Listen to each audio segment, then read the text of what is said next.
नमस्कार आमच्या भाऊ बहिणींना. तर काय चाललंय आमच्या भाऊ बहिणींचं? बरं आहेत का? गुड मॉर्निंग, गुडाची मॉर्निंग. कोण आलंय? आवे आलाय. आव्या ए तू कशाला आला रा माझ्याकडे? त्यानं मला हाणून मारून लावलं तेव्हा तुझं तोड नाही का उघडलं? मला माहित आहे मी झोपलो. तर कुशाल भाऊ बहिणींना हे झोपतोय, त्यानं मला हाणून मारून घेतलंय. कुत्र्यावानी मला चिचली त्यानं. सकाळ सकाळ तुम्हाला सांगते डोक्याला वैताग केलाय. इकडं बहीण म्हणली की नको म्हणली, वादविवाद करत बसू ये म्हणली. इकडं तर का इकडं आलेली आहे मी बहिणीच्या इकडं. तिचा चाललाय स्वयंपाक माझ्या बहिणीचा.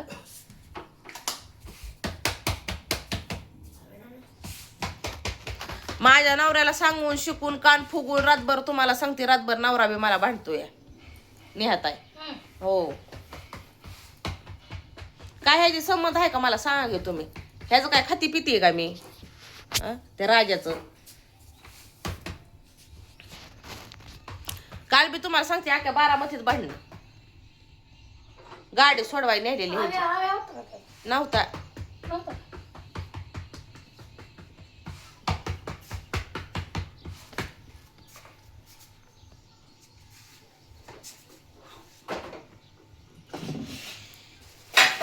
नवरा कुठे गेला माझा?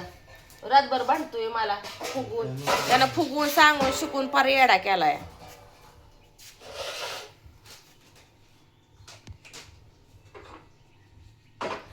पण शिर्डी माझी आहे नेहत आहे. मी त्याला खाया घालीन न घालीन तो माझा प्रश्न आहे ना. हा आता मी आजार आहे, माझं डोकं ही दुखतं, मी कुठं जाऊ शकत नाही. तरी पण त्यात मी गावात ही आणती या. गाडी नवरा घेऊन गेलता, गाडी नाही माझ्याकडे. कशी मी गवताला जाणार सांगा बरं तुम्ही? ह्याची गाडी वडून नेलेली ह्या आव्याची. भांडतोय मला भांडतोय.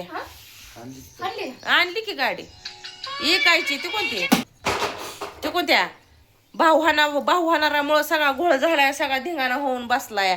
आता तुम्हाला सांगते ती गाडी इकायची. या गाडी इकणार आहे मी. ती भावा बहिणींनो गाडी इकून टाकणार आहे. माझ्या डोक्याला ताप नको. काय म्हणायचं तुम्हाला? नेहात आहे मी जालते करा त्या गाडीला मोहर, मग ती गाडी ठेवायची नाही.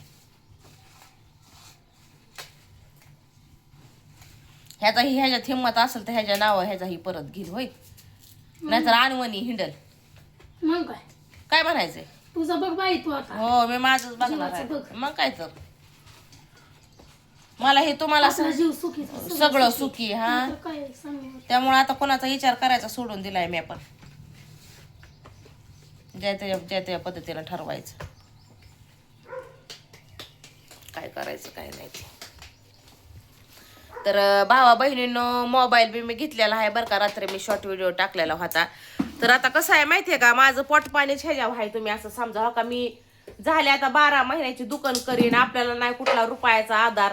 तुम्हाला सांगते नवरा बी म्हणजे दवाखान्याच्या बघतो बरं का. नवरा नाही असं नाही, पण कुठलं देणं घेणं कुठं काय असं ते माझे मलाच बघावं लागतं. ते लगेच अंग काढून घेतो नवरा बी. तर माझ्या पोटा पाण्याचं झालं, माझ्या कशात झालं ते माझे मलाच बघायचं. आणि आता मी झाली आदू किती काय केलं तर माझं डोकं दुखतं. त्या दिवशी मी खट टाकायला आले नाही आता किती आजारी पडले ना. अजून बी आजारीच आहे मी त्याच्यावर. जी छातीची ठोकं जे वाढलं माझं काय तुम्हाला सांगायचं. ते आता इथं नाक बंद पडल्यासारखं होतंय. श्वास माझा सगळा रुकतोय असं होतंय भावा बहिणींनो. तर आता काम करायची पण माझी हे नाही राहिलेली. म्हणजे असं जास्त दगदगीचं काम करू शकत नाही मी. तर आपलं माझं मपलं इडिओ आणि जे माझे हे जी मला भांडते ती मला हे करतात ना, मी सगळं सांगणार. ते लाज आब्रू शरम गेली तिकडं तेल लावत. कुणाला लाजायचं आणि कुणाला शरमायचं आणि कुणाला हे काय करायचं. जे काय आपल्या बाबतीत घडते ते सांगायचं सगळ्याला. काय म्हणायचं?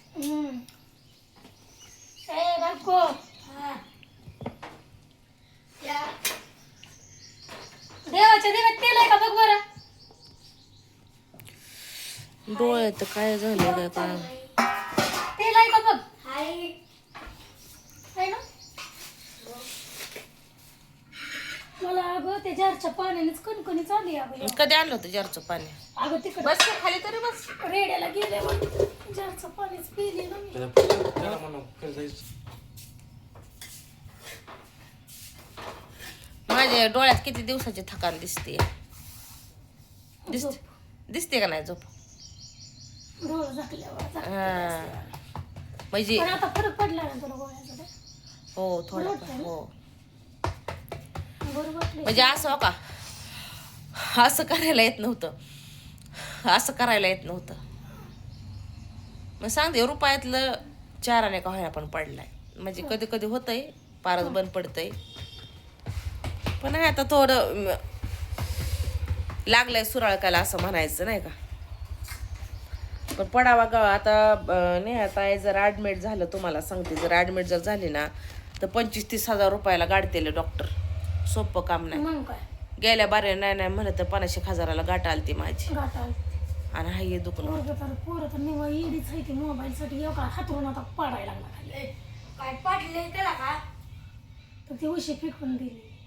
पण सारखं मोबाईल नाही घ्यावा र. हातात कितला आहे म्या आब्या बिब्यास करत मला बसावं. तर अवघडच वाटतं ह्या पोरांचं अवघड आहे बाबा. ठेव की बाबा मोबाईल आहे पोरा. मला तर अगं योगा नाही का असं लई आजारी असल्यावरच पहिले लागले ते होय ना? रात्री तर लई घसा पॅक झाला माझा. होय का मग तसले गोळ्या आणायचे ना ट्रेप्सल्स गोळ्या ट्रेप्सल्स. रात्री आलो आम्ही हम्म. किती वाजता आलो रे आपण? ती का बी गेलता का तुम्ही? 10 वाजता चालू 10 वाजता आलो दुकान सगळी बंद झालती ग त्या टाइमला. हम्म. तरी पृथ्वीने विक्स गोळ्या आणल्या हम्म. म्हणजे मला खोकल्याची उबळच बंद होत नव्हती माझी. हम्म. खोकला जायचा मला आणि असं मला तर ती याय नाही की मला खोकला यावा सर्दी यावी. असा पूर्ण खोकला येत नव्हता मध्ये गुतायचा. हा, मग माझं तसं निमोनिया मध्ये गुत्तय माझं बी. मध्ये गुतला ना मला इतका राग येत होता रात्री वाटायचं की पूर्ण खोकला बाबा को रात्री गाडीवर किती खोकत होती मी. आणि मग विक्स गोळी खाल्ली थोडीशी नाही का चुकली आणि मग थोडीशी ती गेली का घशात हम्म. की मग पूर्ण खोकला यायला लागला मला. अहो पण तुम्हाला यायला लागलं पण मला अजूनच पूर्ण सर्दी तर याय नाहीच मला. सर्दी तर माझी बंदच झाली. पूर्ण खोकला यायला लागला मला. हं. मग जरा बरं वाटायला लागलं. तो तशीच झोपली आणि त्या फॅन खाली झोपली होती. माझा विषय काय झालाय माहितीये का माझी पित्त बाहेर पडा नाही ती आणि मला सर्दी माझी याय नाही सर्दी असं होतंय नुसतं आतल्यातच.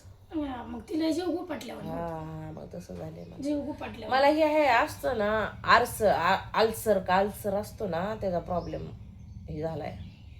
कसं काय कशामुळे मग ते पित्त सगळं बसलंय ना ह्याच्यावर.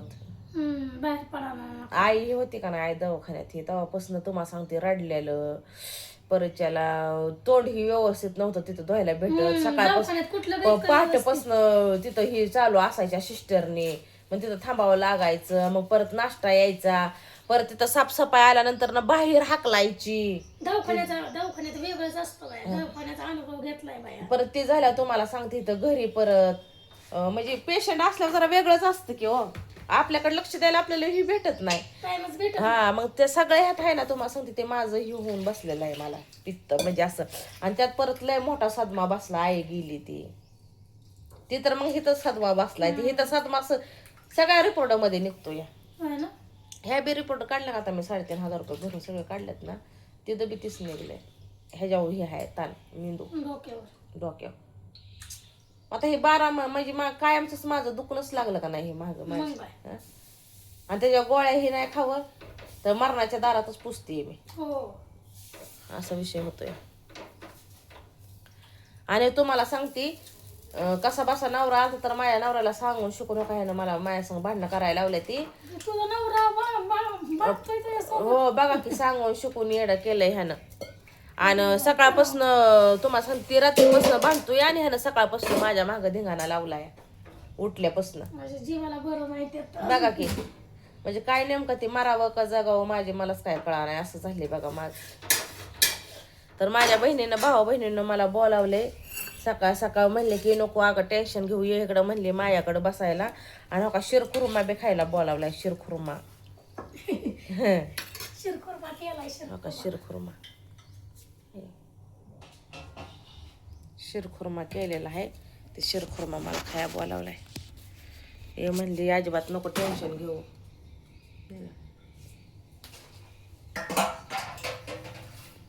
काय म्हणले त्यांच्या नादी लागत बसते आपल्या इकडे. कोणी केलंय साय वांग ही केलंय चाललंय त्यांचं बी. तर असू द्या भावा बहिणीनं आता टेन्शन जर आपल्या जिंदगीला जाणार आहे बरोबर आहे का नाही. टेन्शन काही कमी होणार नाही. टेन्शन हे आपल्या जिंदगीला जाणार आहे. काय करू तर मोबाईल घेतल्याबद्दल तर नक्कीच तुम्ही कॉंग्रॅच्युलेशन द्या मला अभिनंदन. तुमच्या आशीर्वादाने भाऊ बहिणीने असंच माझं चांगलं व्हावं. तर घ्या सगळ्यांनी आपापली काळजी. काय पाहिजे अगं